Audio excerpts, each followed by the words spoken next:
આજે પુસીના તાલુકાના કાળાખેતરા ગામે આપણા પૂર્વજ એવા તિલકા માજીની 276મી જન્મ જયંતિના અવસરે અહીંયા બિરાજમાન આપણા સર્વે મહાન પુરખાઓને મારા કોટી કોટી નમન જોહાર। સાથે જ અહીંયા ઉપસ્થિત આદિ અનાદિકાળ થા મૂળ માલિકોને મારા જોહાર નમન।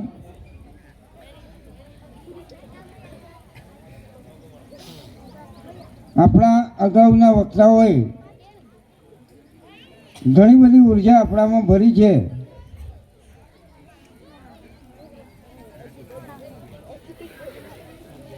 આજે આપણે સૌથી મહત્વની વાત તો એ છે કે આજે કાળાખેતરાના મહાન આગેવાનો અને ગામજનોને ખરેખર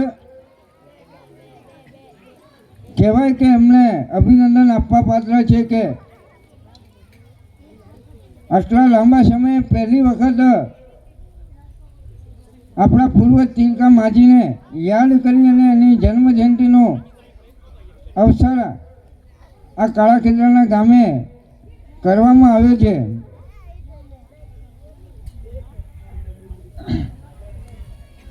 હા, જન્મ જયંતિ ઉજવવા પાછળનો જે ઉદ્દેશ્ય છે આપણા વડીલ એવા માનનીય જગદીશભાઈએ જે મહેનત કરી છે એનો સીધો પર્પઝ આપણામાં જાગૃતિ આવે એ જ હેતુ છે।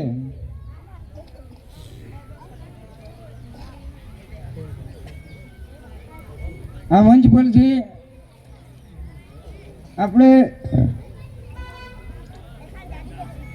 સર્વેને યાદ પણ કરી લઈએ।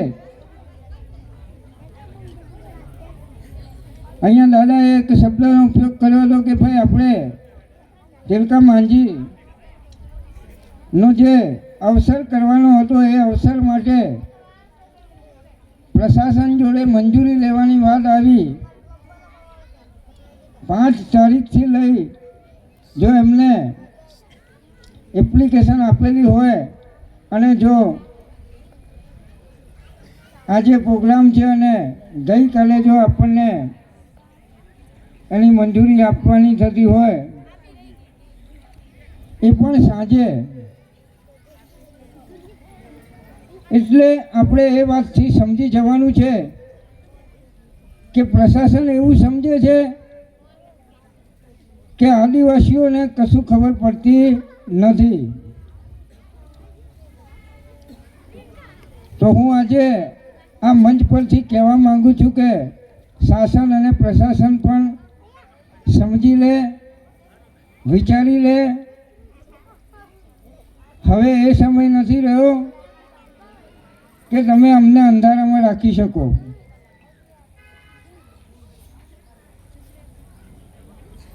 આ મંચ પરથી માન્ય જગદીશ દાદાને કહેવા માંગુ છું કે નેક્સ્ટ વખત આવું થાય ક્યારે કોઈ પ્રોગ્રામ કરીએ ક્યારે પણ પ્રશાસનની સામે એપ્લિકેશન કર્યા પછી ક્યારે પણ એમની સામે જવાનું નહીં। આપણી ફરજ છે કે અમે આ પ્રોગ્રામ કરવા તરફ જઈ રહ્યા છીએ। પરમિશન આપવી હોય તો આપે, ના આપે તો કંઈ લેવા દેવા નહીં, એ એમનો વિષય છે।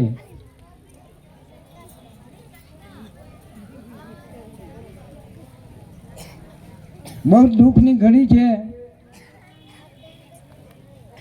શાસન અને પ્રશાસન બધા આદિવાસી સમાજ ઉપર ઘણું બધું ષડયંત્ર રચી રહ્યા છે। હું ષડયંત્રના ભાગરૂપે આપને કહેવા માંગુ છું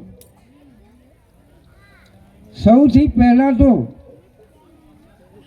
એ લોકોએ આપણને શિક્ષણથી વંચિત રાખવાનું પ્લાનિંગ બનાવેલું છે. શિક્ષણથી વંચિત રાખવાનું પ્લાનિંગ એટલે અહીંયા મંચાસીન બધા બેસેલા છો, તમને ખબર છે શિક્ષણ નીતિને કઈ રીતે બનાવવામાં આવી છે. બાળકને ધોરણ 1માં તમે પ્રવેશ અપાવો, ધોરણ 8 સુધી બાળકને નાપાસ નહીં કરવાનું. વાહ ભાઈ વાહ, સરકારને તમારી પોલિસીને બહુ વંદનીય છે. કારણ કે બાળકને તમે ફેલ કરવાના નથી. ઓકે, પહેલું ધોરણ, બીજું ધોરણ, ત્રીજું ધોરણ એટલે ચડાવો ટુ ચડાવો ધોરણ 8 સુધી એ સમજે ત્યાં સુધીમાં એને મફત અને ફરજિયાત ભણવાનો જે કાયદો છે એનો સદુપયોગ કરવામાં આવ્યો. એ જ બાળક 9મું ધોરણ ભણશે અને 10મામાં આવશે. 10મામાં આવ્યા પછી જે બાળકને ચડાવો કરી અને ત્યાં સુધી પહોંચાડ્યું હશે એ બાળક 10મું બોર્ડ આવશે એટલે બોર્ડમાં નાપાસ થઈ જશે.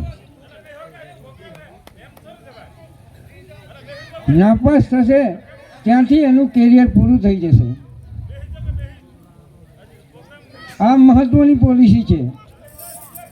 જો આદિવાસી સમાજને શિક્ષણ મળશે તો શિક્ષણ શું કરશે? સવાલ પેદા કરશે.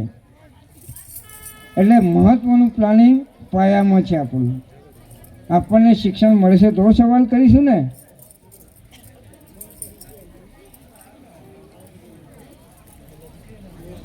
આ બધા આપણે પ્રશ્નો વિશે વિચારવા માટે આપણી એકતા જરૂરી છે. અગાઉ આ કાળાખેતરાના ગામે નિર્દોષ બાળકોને જે ઢોલ માર મારવામાં આવ્યો હતો ફોરેસ્ટ દ્વારા,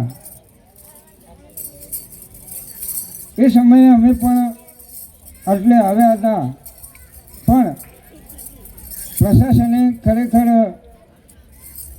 એ બાળકોને ન્યાય નહીં આપ્યો અને એમને FIR આજ દિન સુધી સ્વીકારવામાં નથી આવી. માન્ય જગદીશ દાદાને અને આ કાળાખેતરાના ગામને આ હું કહેવા માટે આવ્યો છું.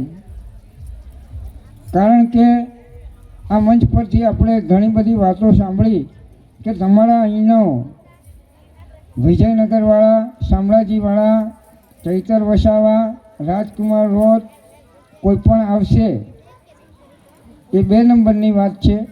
પણ અહીંયા તમારું પોતાનું લોકલ નેતૃત્વ જ્યાં સુધી ઊભું નહીં કરો ત્યાં સુધી તમારા કલ્યાણની વાત કોઈ પણ વ્યક્તિ કરશે નહીં.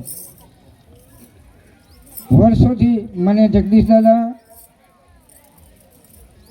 આ લડાઈ આપી રહ્યા છે ત્યારે આ મંચાસીન જે યુવા શક્તિ બેઠેલી છે, જે ભણેલા ગણેલા વ્યક્તિઓ છે, એ વ્યક્તિઓ સમજો અને આપણા લોકોને જ્યાં જ્યાં અન્યાય થઈ રહ્યો છે એવા દરેક કાર્યમાં ભાગ ભજવો.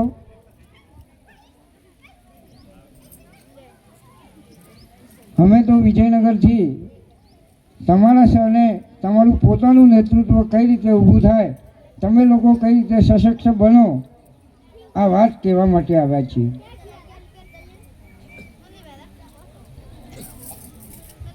વિશેષ આપણા પૂર્વજ તિલકા માજીની 274મી જન્મજયંતિએ ના આ અવસરે અમને બધાને અહીંયા આમંત્રણ આપવામાં આવ્યું એટલે અમે આટલે આવ્યા છીએ.